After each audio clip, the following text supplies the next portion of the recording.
Bienvenido a los vigilantes de la web.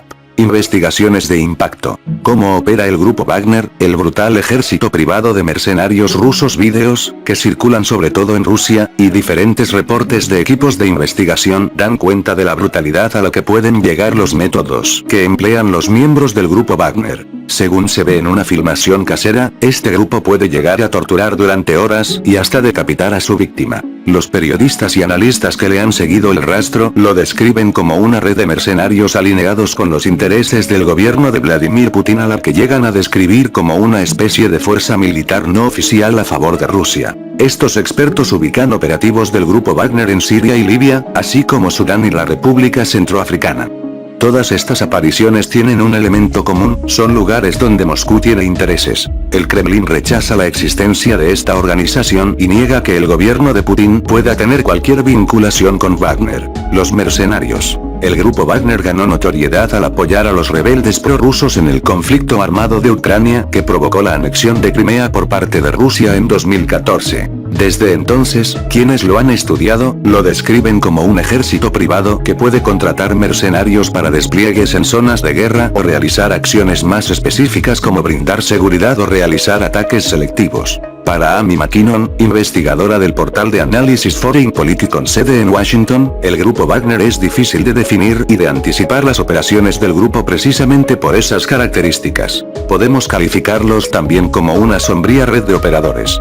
Ellos pueden contratar diferentes mercenarios y reclutar combatientes, señala la experta. La analista pone el ejemplo del caso de la persona torturada y decapitada, en el que la prensa rusa llegó a identificar a los perpetradores como contratistas privados de seguridad militar utilizados por el grupo Wagner. McKinnon explica que este modelo híbrido y con métodos brutales, además, dificulta a los gobiernos de Occidente a realizar acciones contra ellos. Medios rusos e investigaciones de analistas han descrito a los participantes en las acciones del grupo como ultranacionalistas de extrema derecha en su mayoría. Mientras tanto, Paul Stronsky, director del programa sobre Rusia y Eurasia del Fondo Carnegie para la Paz Internacional, señala que estos colectivos actúan como multiplicadores de fuerzas de combate, comerciantes de armas, entrenadores del personal militar y de seguridad local.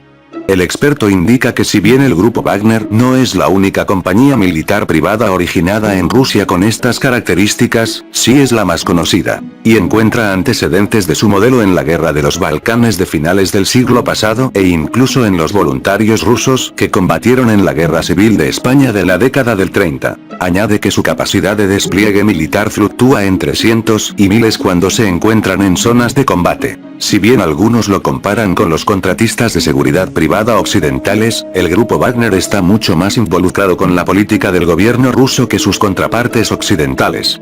¿Qué tan cerca? No está claro. Es un grupo sombrío y se sabe poco sobre sus lazos directos con el régimen de Putin. El personal de Wagner ha operado en primera línea en todas las guerras recientes de Rusia en Ucrania y Siria. A veces han luchado junto al ejército ruso oficial, a veces por su cuenta. Los operadores de Wagner han estado también en Libia y han tenido un rol más tradicional de capacitación y de seguridad en Sudán y la República Centroafricana. Si su objetivo era proporcionar una fuente innegable de experiencia militar, entonces el plan fracasó en gran medida. Sus operaciones fueron documentadas por análisis realizados por grupos de investigación independientes. Su marca también está perdiendo parte del brillo que pudo haber adquirido en las batallas contra el llamado Estado Islámico en Siria. El desempeño de Wagner en Libia ha sido mucho menos exitoso, ya que Rusia finalmente tuvo que volver a desplegar parte de su poder aéreo desde Siria para reforzar su posición. El uso del poder militar semioficial también es algo problemático para Moscú. Un ejemplo de ello es la batalla en el este de Siria en febrero de 2018, cuando una unidad de tamaño considerable de mercenarios rusos atacó a una unidad estadounidense cerca de un campo petrolero crucial. ¿Fue este un ataque estratégico relacionado con la política del gobierno ruso o se apoderó de los recursos petroleros por una empresa semiprivada? De cualquier manera, el ataque trajo una respuesta masiva de Estados Unidos con posiblemente cientos de bajas entre los atacantes de habla rusa. Entonces, aunque es claramente una herramienta útil para Moscú, operaciones como Wagner tienen riesgos inherentes, en el caso sirio, lo que provocó un enfrentamiento directo entre fuerzas estadounidenses y rusas. El alineamiento con la política de Putin. Tanto McKinnon como Stronsky coinciden en que es visible el alineamiento entre el grupo Wagner y los intereses del gobierno de Vladimir Putin. Están listos para expandir su papel como instrumento de la política rusa en Libia y otros puntos críticos, indica Paul Stronsky. Y apunta que es conocido el caso de un ex aliado de Putin que es señalado como uno de los líderes del grupo Wagner. El investigador indica que Rusia tiene una larga experiencia en el uso de estos grupos en las últimas décadas. Existen otros grupos mercenarios que ofrecen diferentes servicios, concluye. Stronsky señala que el gobierno ruso tuvo que redoblar esfuerzos en diferentes oportunidades para que no quede en evidencia su posible relación con estas compañías militares y exponerse a más sanciones internacionales. Amy McKinnon, por su parte, sostiene que no existe ninguna duda de que Wagner está alineado a los intereses de la administración Putin, aunque no exista un reconocimiento público. Los considero extensiones del ejército ruso, concluye. El gobierno de Putin, por su parte, lo niega. Gracias por vernos. No olvides compartir y comentar.